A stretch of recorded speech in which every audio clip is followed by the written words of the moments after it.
Negotiations have been held between Tigray regional government and the Ethiopian federal government.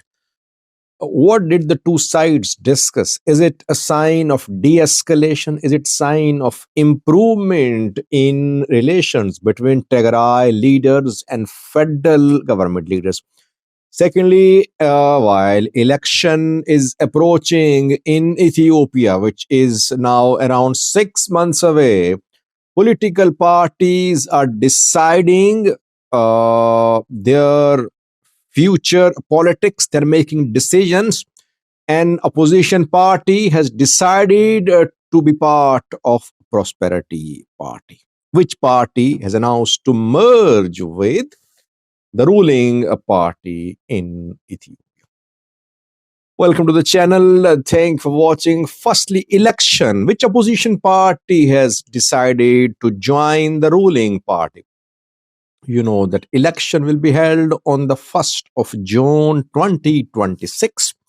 The date has been announced by the National Election Board of Ethiopia. So before the election, political parties are making decisions about their political future. Should they contest as part of alliance? Should they contest as individual parties? Should they join the ruling party? All that is being decided by opposition parties mainly. And opposition parties, I think, are very weak, divided. There is no one opposition front which can unite all the opposition parties so that these parties can make demands to force the federal government to consider their democratic demands. So we saw that in Oromia, two opposition parties, Oromo Liberation Front and Oromo Federalist Congress, OFC, sought an appointment to meet with the Oromia president, showing that they're weak. They want to have good relations with the government. They know that without government support, they won't be able to be a significant player in the next election. In Benishangul Gumuz region of Ethiopia, opposition party is not trying to meet with the ruling party. Opposition party has joined the ruling party. Boro Democratic Party is from the Benishangul Gumuz region of Ethiopia. It's an opposition party.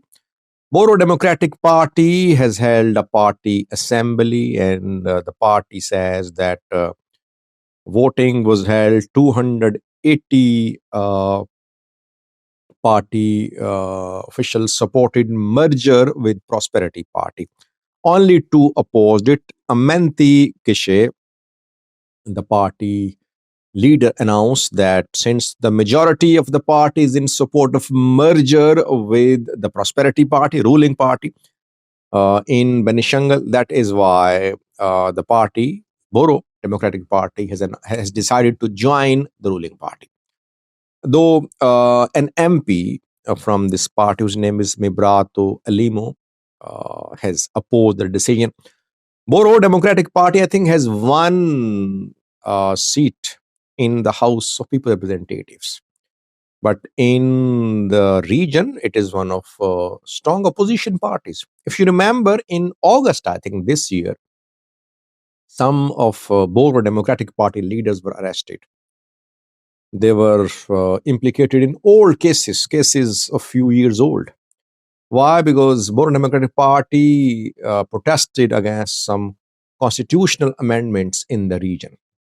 And back then, if you remember, Boro Democratic Party in statement said that its members were being harassed, its offices were closed, and its chairman was under house arrest. This is what happens to opposition parties in Ethiopia. They are not allowed to carry out peaceful opposition political activities in Ethiopia. So which options do they have?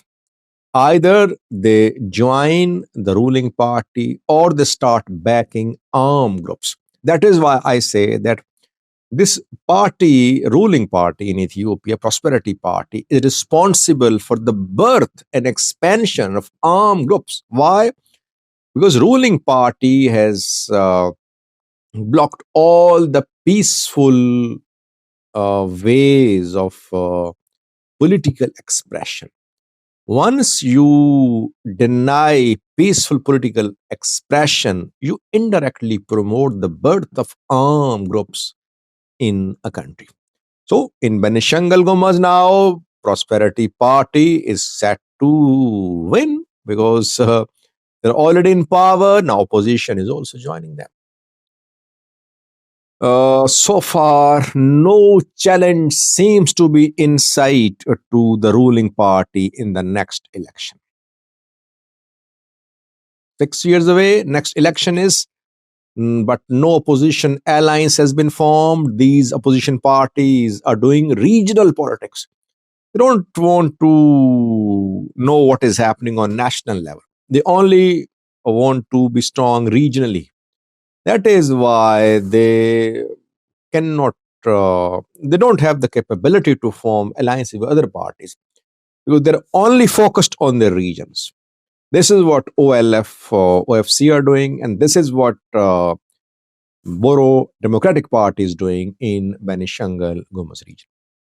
Secondly, was negotiations have been held between Tigray regional government and the Ethiopian federal government. It is being confirmed to us. Negotiations between Tigray government and federal government, not between TPLF and Prosperity Party.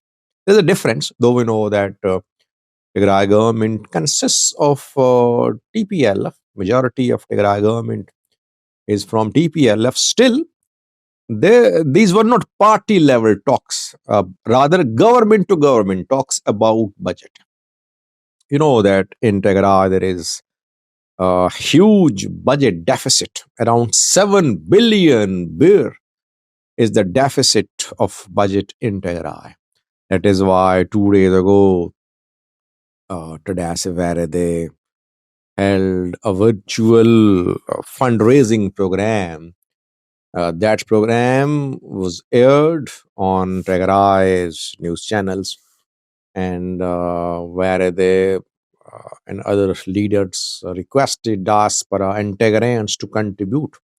It was said that the money raised will be spent on the treatment and on providing health services to veterans, to fighters who were injured during war.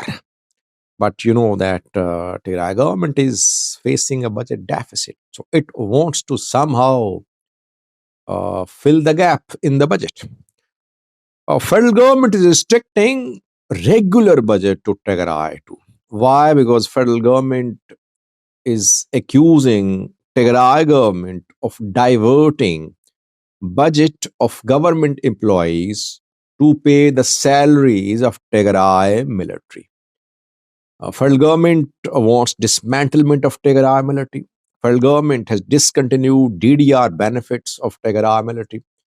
Federal government wants to cripple Tigray government so that Tigray government won't be able to continue establishing, strengthening Tigray military.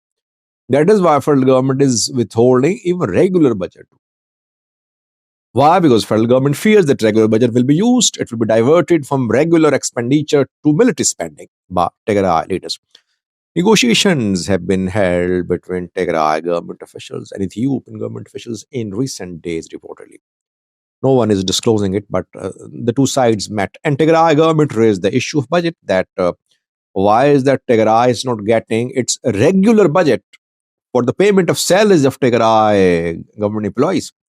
Federal government officials said that Tigray government was spending the budget for salaries of Tigray government employees on military.